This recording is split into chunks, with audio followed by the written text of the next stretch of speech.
નમસ્કાર દર્શક મિત્રો, આપ જોઈ રહ્યા છો ગુજરાત આઈ ન્યૂઝ। તો જોઈએ આજના મહત્વના સમાચાર।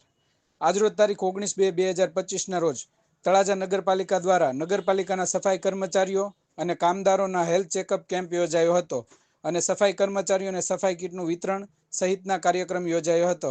જે બાબતે વધુ વિગત માટે તળાજા નગરપાલિકાના ચીફ ઓફિસર શું કહે છે, જાણીએ તેમના પાસેથી વધુ વિગત।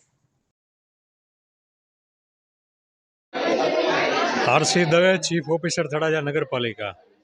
આગામી સ્વચ્છ સર્વેક્ષણ 2024 આવી રહ્યું છે આખા સમગ્ર ભારતમાં। એના પૂર્વ તૈયારીના ભાગરૂપે આજરોજ પ્રાદેશિક કમિશનર નગરપાલિકાઓ ભાવનગર ઝોનની સૂચના મુજબ ત્રિવિધ કાર્યક્રમ તળાજા નગરપાલિકા વિસ્તારમાં સાંઈ મંદિર ખાતે યોજાયેલો છે। એમાં સૌપ્રથમ માનનીય કમિશનર સાહેબ દ્વારા સેમિનાર યોજી અને સર્વે સફાઈ કામદારોને માર્ગદર્શન પૂરું પાડેલ હતું। ત્યારબાદ સફાઈ કામદારો માટે હેલ્થ ચેકઅપ કેમ્પ ચાલી રહ્યો છે, જે આપ જોઈ રહ્યા છો।